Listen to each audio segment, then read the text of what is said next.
সত্যিকার অর্থেই বাংলাদেশ থেকে ভারতীয় আধিপত্যকে নির্মূল করার জন্য যতটুকু ব্যবস্থা সরকার থেকে করা দরকার ছিল, প্রশাসন থেকে করা দরকার ছিল, এর কোনো ধরনের সহযোগিতা কিংবা কোনো উদ্যোগ বর্তমান বাংলাদেশ থেকে নেওয়া হয়নি।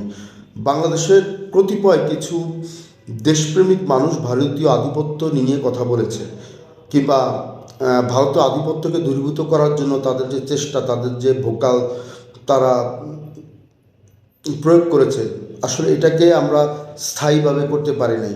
যেমন ওসমান হাদির মতন ভোকাল যদি বাংলাদেশের টিকে থাকতো, ভারতীয় আধিপত্য বিরোধী কথা বলার মতন কণ্ঠ থাকতো, যদি আবরারের মতন ব্যক্তিরা টিকে থাকতো, তাহলে বাংলাদেশে ভারতীয় আধিপত্য বিরোধী কথা বলার মতন ভোকাল থাকতো। কিংবা ডাকসুর সাবেক ভিপি গণঅধিকার পরিষদের সভাপতি নুরুল হক নূর যদি দলীয়করণ না হয়ে যদি নিরপেক্ষতার মধ্যে থাকতো, তাহলে হয়তো ভারতীয় আধিপত্য বিরোধী ভোকাল আমরা পেতাম। এখন এই মানুষগুলোর মধ্যে কিছু মানুষ আমাদেরকে ছেড়ে চলে গেছেন, কিংবা তাদেরকে স্থায়ীভাবে টিকতে দেওয়া হয়নি। গণঅধিকার পরিষদের সভাপতি নুরুল হক নূর যদি দলীয়করণ না হতেন, কিংবা নির্বাচন কেন্দ্রিকভাবে যদি এভাবে উনি সংযুক্ত না হতেন, তাহলে হয়তো আমরা বিরোধী কণ্ঠটা পেতাম।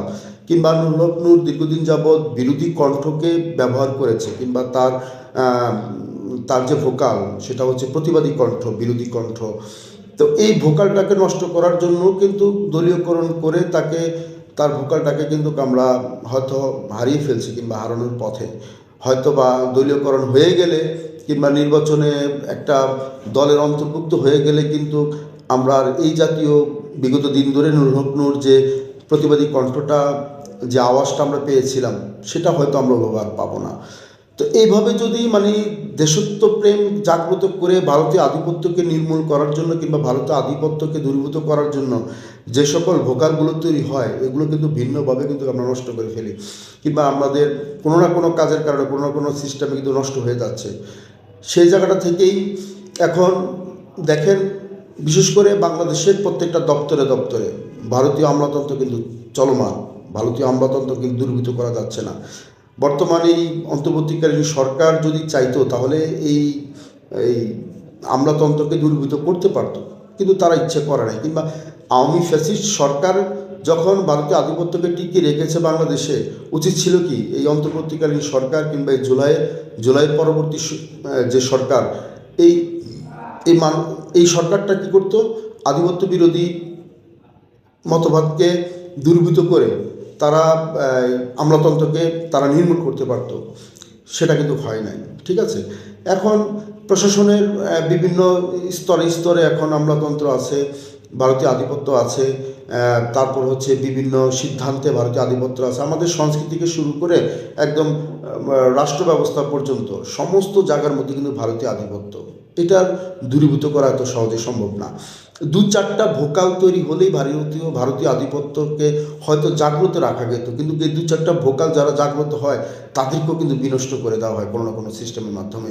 তো এই ধারা যদি অব্যাহত থাকে, আমরা কিন্তু ভারতের আয়তন থেকে কিন্তু বের হতে পারবো না, ভারতের গণ্ডি থেকে বেরিয়ে আসতে পারবো না, কিংবা ভারতীয় যে সীমানা আমাদেরকে অঙ্কন করে দিয়েছে, ভারতীয় যে এজেন্ডা বাস্তবায়নের বিভিন্ন রূপ বাংলাদেশের মাধ্যমে সেটা প্রয়োগ করে, সেটা থেকে কিন্তু বেরিয়ে আসতে পারবো না। অতএব এই জায়গাগুলো থেকে বেরিয়ে আসার জন্য আমাদের আরও অনেক বেশি ওসমান হাদির মতন কণ্ঠ আসতে হবে, আবরারের মতন কণ্ঠ আসতে হবে, নুরুল হক নূরের মতন কণ্ঠ আসতে হবে।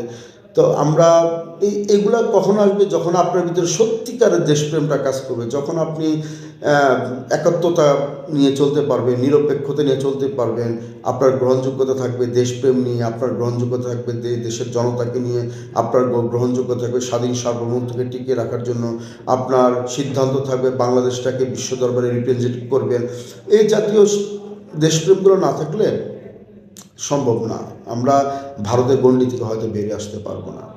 তাই আমার উদারত আহ্বান এতটুকুই থাকবে, দেশপ্রেম আসলে বললেই আমি আপনার ভিতরে জাগ্রত করতে পারবো না, দেশকে ভালোবাসতে হবে, তখন নিজের থেকে একটা দেশপ্রেম জাগ্রত হবে। আমরা ক্ষমতাকে কুক্ষিগত করে রাখার চেষ্টা করি, ক্ষমতাকে অপব্যবহার করার চেষ্টা করি, আমরা জনগণের কাছে আমরা মিথ্যে প্রতিশ্রুতি দিয়ে আমরা ক্ষমতার আসনে বসি, পরবর্তীতে সে প্রতিশ্রুতিগুলোকে ভঙ্গ করে জনতার উপরেই সে ক্ষমতাকে প্রয়োগ করি।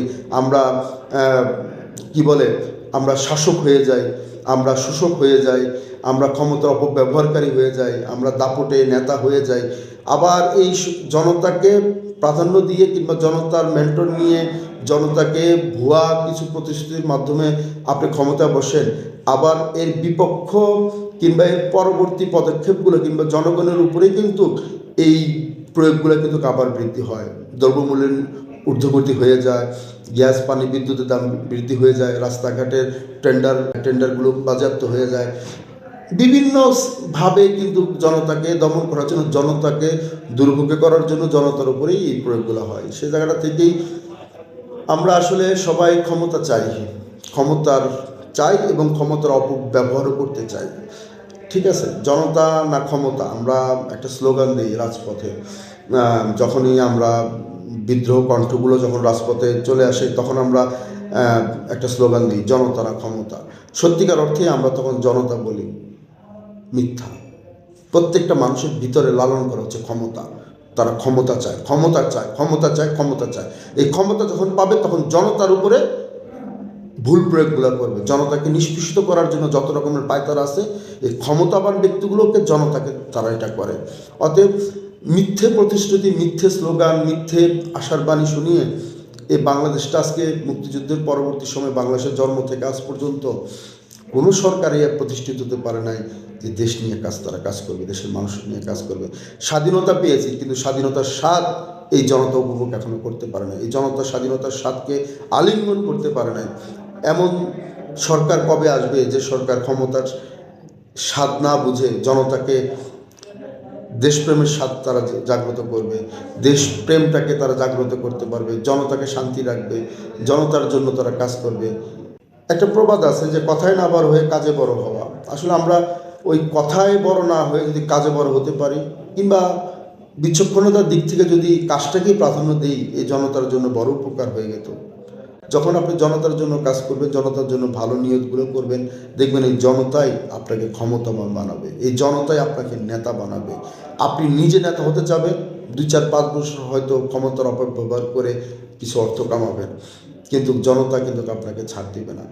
আবার জনতার কাছে যখন সঠিক প্রয়োগটা করবেন, আপনি নেতা হওয়ার দরকার নাই, জনতাই আপনাকে নেতা বানাবে। যখন ক্ষমতাকে অপপ্রয়োগ না করে ক্ষমতাকে সঠিক প্রক্রিয়া করবেন, এই জনতাই আপনাকে নেতা বানাবে।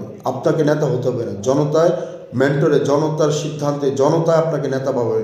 যেভাবে হাদিকে জনতারা নেতা বানিয়েছিল, আজকে হাদি নাই, অথচ হাদি কিছু সৎ কাজ, সৎ উদ্যোগের কারণে হাদি কিন্তু জনতার নেতা হয়েছে, জনতার এমপি হয়েছে, কিংবা জনতার কাছে হাদির কণ্ঠটাকে পৌঁছাতে পেরেছে। হাদি খুব বেশি টাকা খরচ করে নাই, হাদি ক্ষমতার অপব্যবহার করে নাই, হাদি শুধু মানুষের কল্যাণের জন্য কাজ করার কিছু এজেন্ডা হাতে নিয়েছিল, বাট সে বাস্তবায়ন করতে পারে না, কিন্তু জনতা তাকে নেতা বানিয়েছে। ধন্যবাদ।